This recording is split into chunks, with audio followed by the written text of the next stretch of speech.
అభిరుచి ప్రేక్షక మనుషులందరికీ మన cow and calf rice brand సమర్పించు సూపర్ షెఫ్ వంటకానికి స్వాగతం సుస్వాగతం.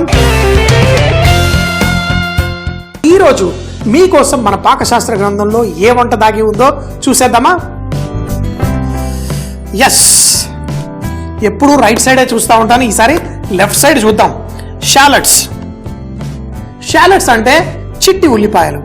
మనం ఈ షాలెట్స్ని వేరే దేశాలలో అయితే దాన్ని చక్కగా ఆమ్లెట్లలో లేకపోతే ఖరీదైన రొయ్యలు ఇలాంటి వాటికి వాడుతూ ఉంటారు. కానీ మనం భారతదేశం వచ్చేసరికి ఈ చిట్టి ఉల్లిపాయలతోటి బోల్డ్ రకాలు అయితే, ముఖ్యంగా మనం తమిళనాడు వెళ్ళామనుకోండి, వాళ్ళు ఈ చిట్టి ఉల్లిపాయలతో సాంబార్ చేస్తారు, ఎంతో కమ్మగా అదిరిపోతుంది. అయితే ఈరోజు ఆ చిట్టి ఉల్లిపాయలు మన వెల్లుల్లి ఉల్లి కలిపి ఒక మంచి సాంబార్ ఎలా చేయాలో చూద్దామా?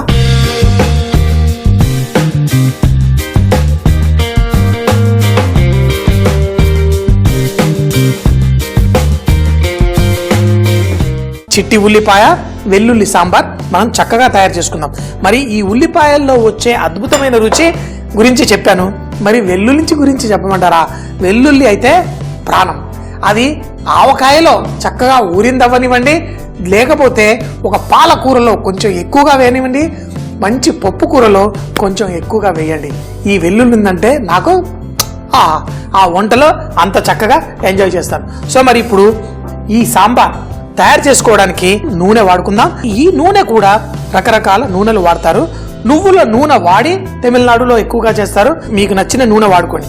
కానీ ఈరోజు మీ అందరికీ సులభంగా ఉండడం కోసం నేను అంటే సాధారణంగా సాంబార్ మసాలా తయారు చేసి సాంబార్లు చేస్తూ ఉంటా, కానీ ఈరోజు మార్కెట్లో కొనుక్కొచ్చుకున్న ఈ సాంబార్ మసాలా పొడితోటి చాలా ఇష్టంగా ఎలా చేసుకోవచ్చు. సో మరి కొబ్బరి పాలు ఉన్నాయంటే ఈ సాంబార్ మసాలాతోటి సాంబార్ అదిరిపోతుంది. నేను పనిచేసిన హోటల్ సాంబార్కి చాలా చాలా ఫేమస్. అది కూడా చెన్నైలో ఉన్న ఒక అద్భుతమైన 5 స్టార్ హోటల్లో పనిచేశాను. సాంబార్ పొడి కొబ్బరి పాలు ఉన్నాయంటే ఈ సాంబార్ సూపర్గా అదిరిపోతుంది. నూనె వేడెక్కిన వెంటనే మన ఆవాలు చిటపట్లాడాలి. నూనె ఓకే వేడెక్కింది, దీంట్లో మనకు కావలసినంత ఆవాలు, అలాగే ఆవాలు చిటపట్లాడిన వెంటనే జీలకర్ర, ఎండుమిరపకాయలు. సాధారణంగా మనం ఇది వెయ్యగానే మనం ఉల్లిపాయలు వేసేస్తాం, కానీ ఈరోజు ఉల్లిపాయలు వేయట్లేదు. ఉల్లిపాయలు వేస్తే ఈ చిట్టి ఉల్లిపాయలు అవి కొంచెం అంత ఎక్కువగా ఫ్రై అయ్యి పైన పొట్టులా వస్తుంది. అలా కాకుండా మనం ఇందులో కట్ చేసిన పచ్చిమిరపకాయలు, మళ్ళీ పూర్తి మిరపకాయలు వేసారనుకోండి అవి టపటపా పగులుతాయి. దీంట్లో కరివేపాకుతో పాటు ఇందులో కొంచెం అంత ఇంగువ పొడి. ఈ ఇంగువ పొడి మన సాంబార్లో మీరు వేయలేదంటే మీ సాంబార్ రుచి రాదు. కరివేపాకు ఆ ఇంగువ తోటే మనకి అద్భుతమైన సువాసన వస్తుంది. ఇప్పుడు మనం ఇందులో పసుపు, అలాగే మనం ఇందాక అతిగా పొగిడిన మన ఈ వెల్లుల్లి, అతిగా పొగిడాను అంటే చాలామంది ఈ వెల్లుల్లి తినాలి ఆరోగ్యానికి మంచిది అది ఇది అంటారు, కానీ వెల్లుల్లి ఆరోగ్యాన్ని పక్కన పెట్టినా మనం ఈ వెల్లుల్లి వేసి చేసిన వంటలు మాత్రం అదిరిపోతాయి. ఈ వెల్లుల్లిని కూడా చూశారు కదా, కొంచెం పచ్చిమిరపకాయలు అన్నీ వేసిన తర్వాత వేసేసాను. ఇప్పుడు ఇందులో టమాటాలు, ఈ టమాటాలు ఏవైతే ఉన్నాయో వాటిని మనకి కావలసిన సైజులో కట్ చేసి వేసేసుకుందాం.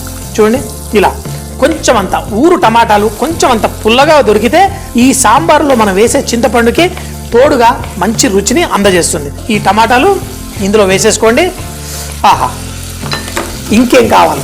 ఇప్పుడు ఈ టమాటాలు కూడా ఇందులో కుక్ అవుతున్నప్పుడు తీసి పెట్టుకున్న చింతపండు పులుసుని దీంట్లో వేసేసుకుందాం.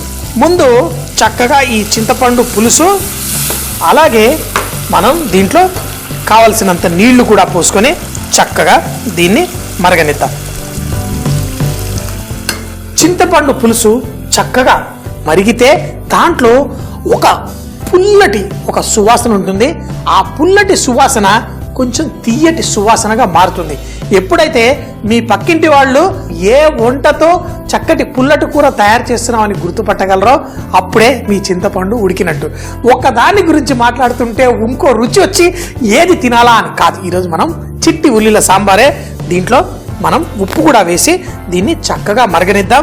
చింతపండు పులుసు మరిగిన తర్వాతే దీంట్లో మన సాంబార్ మసాలా పొడి, దాన్ని కొంచెం ఘాటుగా చేయడం కోసం కారపొడి వాడతాను, ఇంకే మసాలాలు వద్దు. ఇప్పుడు ఈ చిట్టి ఉల్లిపాయలు వేసేసుకుందాం. అయితే ఈ చిట్టి ఉల్లిపాయలు పర్ఫెక్ట్గా కుక్ అవ్వాలి. అలాగే ఈ మసాలా, సాంబార్ మసాలా ఏదైతే ఉందో ఇందులో వేసుకుందాం. తగినంత వేసుకుందాం. మరీ ఎక్కువ వేసుకున్నాం అనుకోండి బాగోదు. అయితే ఒకటి నాకు కారం సరిపోదు. ఎందుకంటే వాళ్ళు ఘాటు కొంచెం, అంటే అందరికీ సరిపోయే విధంగా కొంచెం ఘాటు తినని వాళ్ళ కోసం వేస్తారు. ఘాటు కొంచెం రావడం కోసం ఇందులో కారపొడి కూడా వేసేసుకున్నాను. చూస్తారు కదా, సాంబార్ మసాలా అలాగే కొంచెం కారపొడి తప్పితే ఇంకా ఏం వేయలేదు. దీంట్లో కొంచెం అంత బెల్లం కూడా వేసుకుందాం. ఇప్పుడు దీంట్లో కొబ్బరి పాలు, వీటిని కూడా ఇందులో వేసేసుకుందాం. ఈ కొబ్బరి పాలు వేయడం వల్ల ఈ సాంబార్ రుచి చాలా పెరుగుతుంది. దీన్నంతా వేసి ఒక్కసారి ఆ ఉల్లిపాయలు, చెప్పాను కదా ఈ చుట్టి ఉల్లిపాయల్ని మరీ ఎక్కువగా కుక్ చేస్తే అవన్నీ విరిగినట్టు అవుతాయి. అలా కాకుండా నూనెలో ఫ్రై చేయకుండా ఇందులో వేసి ఉడకనిద్దాం. ఇది ఒక్కసారి మంచిగా బాయిల్ వచ్చిన తర్వాత మన కందిపప్పు చక్కగా ఉడికించి రెడీగా పెట్టేసుకున్నాను. దీన్ని వేసి మన ఈ సాంబార్ ఫినిష్ చేసుకుందాం.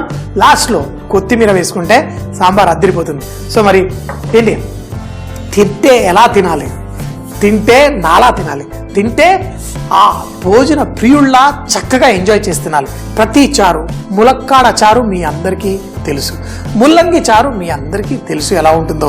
బెండకాయ, వంకాయ వేసి చేసుకునే సాంబారు అద్దరిపోతుంది. మరి ఈ చిట్టి ఉల్లిపాయల సాంబారు అన్నిటికంటే ఒక రవ్వంత ఎక్కువ రుచి ఉంటుందని మరి తెమిలి అంటారు. మరి నాకు కూడా అలాగే అనిపిస్తుంది. మరి మీరు తెలుసుకోవాలంటే మీరు కూడా తప్పకుండా ట్రై చేయాలి. సో మరి ఒక్కసారి బాయిల్ వచ్చిన తర్వాత అందులో పప్పు వేసి ఒక 2 నిమిషాలు ఉడికించి తర్వాత అన్నంతో పాటు వడ్డించుకొని ఇలా తింటూ దాంతోపాటు అప్పడాలు, వడియాలు, దాంతోపాటు ఒక మామిడికాయ బద్ద ఉందనుకోండి, ఇంకా జీవితంలో ఏం కావాలి.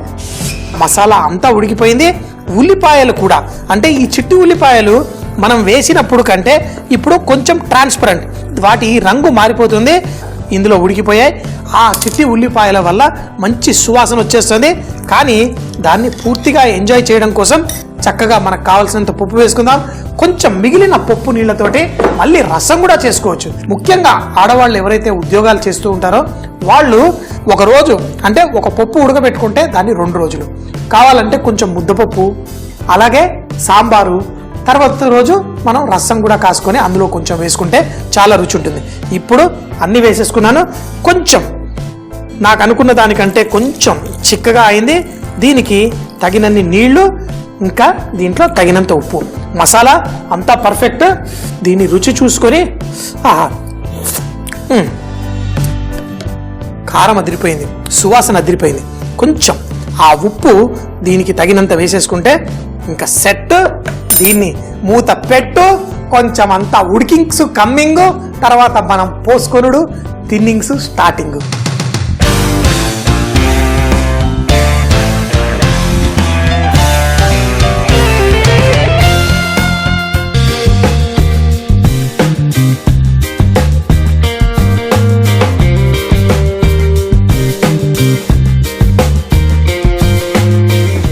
ఈ ఉల్లిపాయలు చక్కగా ఇలా ట్రాన్స్పరెంట్ అయిపోవాలి. ఇప్పుడు ఈ సాంబార్లో రుచి భలే సూపర్గా రెడీ అయిపోయింది. దీని టేస్ట్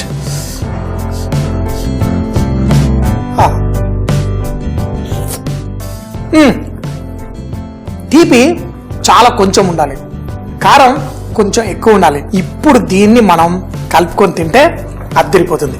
అయితే ఒక మంచి సాంబార్లో చివర్లో మనం కొత్తిమీర వేసేసి కలిపేసి ఒక 2 నిమిషాలు దీన్ని వదిలేస్తే మంచి సువాసన అంతా పర్ఫెక్ట్గా దీంట్లో సెట్ అయిపోతుంది. దీన్ని మూత పెట్టేసి స్టవ్ కట్టేద్దాం. ఇలా ఒక 2 నిమిషాల తర్వాత ఆ వేడి సాంబార్ పోసుకుందాం. అద్దిరిపోయే డబల్ ఉల్లి సాంబార్, చిట్టి ఉల్లిపాయలు, వెల్లుల్లి సాంబార్, వీటిని ఇప్పుడు మనం పోసుకుందాం. నాకు వెల్లుల్లి, ఉల్లిపాయ, ఆ టమాటా, మరి ఈ ఉల్లిపాయల్లో బోల్డ్ అంత రుచి, ఆ వెల్లుల్లిలో బోల్డ్ అంత శక్తి. చూడండి, ఇలా వెల్లుల్లి వేరుకొని వేసుకుంటున్నాం. ఇందులో మన కేరళ వాళ్ళైతే కొబ్బరి పాలు కంటే కొబ్బరి తురుముని వేసేసుకుంటారు. మరి నేనైతే చక్కగా కొబ్బరి పాలు వేసాను. ఇప్పుడు దీన్ని మనం తినేద్దామా? సాంబార్ ఎంత రుచిగా ఉన్నా దాని పక్కన కొంచెం వడియాలో ఏమన్నా కావాలి. చిట్టి అంటే చిట్టి ఉల్లిపాయల సాంబార్ చేస్తున్నాను. నేను కూడా చిట్టిగా ఉన్నప్పుడు, అంటే చిన్న పిల్లవాడిగా ఉన్నప్పుడు ఇలా కొనుక్కొని ఊర్లలో వేళ్ళకి పెట్టుకొని తింటే భలే ఇష్టంగా ఉండేది. ఇంట్లో తిట్టేవాళ్ళు ఇలాంటివన్నీ రోడ్డు మీద కొనొద్దు అని. కానీ మా ఊళ్ళో చక్కగా బయట ఒక చిన్న కిరాణా కొట్టు ఉండేది, అక్కడ వెళ్ళి తినేవాడిని. సో మరి ఇప్పుడు చిట్టి ఉల్లిపాయలతో నేను కూడా కొంచెం చిట్టివాడిని అవుతాను. ఇలా ముందుగా ఈ చిట్టి ఉల్లిపాయ, వెల్లుల్లి, జీవితంలో అద్దిరిపోయే రుచి, అద్దిరిపోయే రుచితో పాటు అద్దిరిపోయే జ్ఞాపకాలు ఉంటాయి చూసారా. మనకి ఆనందం కల్పించేది తింటే ఏదైనా అద్భుతంగా టేస్టీగా ఉంటుంది. ఇంకా ప్రతిరోజు ఇలా చక్కగా చేసుకుందాం, తిందాం. సూపర్ అంటే సూపర్. మరి ఎప్పుడు చెప్తాను కదా, బీ రిచ్ ఇన్ కుకింగ్. వంటల్లో శ్రీమంతులు అవ్వండి, జీవితాన్ని ఆస్వాదించండి. ప్రతిరోజు సూపర్ అంటే సూపర్ అని ఎంజాయ్ చేయండి. చిట్టి ఉల్లిపాయల సాంబార్ తయారు చేయడానికి ముందుగా స్టవ్ పై ప్యాన్ పెట్టుకుని దాంట్లో నూనె వేసి, నూనె వేడెక్కిన తర్వాత ఆవాలు, జీలకర్ర, ఎండుమిర్చి వేసి బాగా చిటపట్లాడిన తర్వాత పచ్చిమిరపకాయలు, కరివేపాకు, ఇంగువ, పసుపు వేసి దాంట్లో వెల్లుల్లి రెబ్బలు వేసి చక్కగా కలుపుకోవాలి. ఇలా చేసిన తర్వాత ముందుగా కట్ చేసి పెట్టుకున్న టమాటా ముక్కలు, అలాగే చింతపండు రసము, కొంచెం నీళ్లు, ఉప్పు వేసి మరగనివ్వాలి. ఎప్పుడైతే చింతపండు పులుసులోని పచ్చివాసన పోయిన తర్వాత అందులో ఈ చిట్టి ఉల్లిపాయలు కూడా వేసి సాంబార్ పొడి, కారం, కొంచెం బెల్లం, అలాగే కొబ్బరి పాలు కూడా వేసి చక్కగా మరగనివ్వాలి. ఈ మరిగిన తరువాత దీంట్లో ముందుగా ఉడికించుకున్న కందిపప్పు మిశ్రమాన్ని వేసి మరో 2-3 నిమిషాలు ఉడికించి తగినంత ఉప్పు అడ్జస్ట్ చేసి కొత్తిమీర వేసి వేడి వేడిగా ఈ ఉల్లి వెల్లుల్లి సాంబార్ని చక్కగా ఎంజాయ్ చేయండి.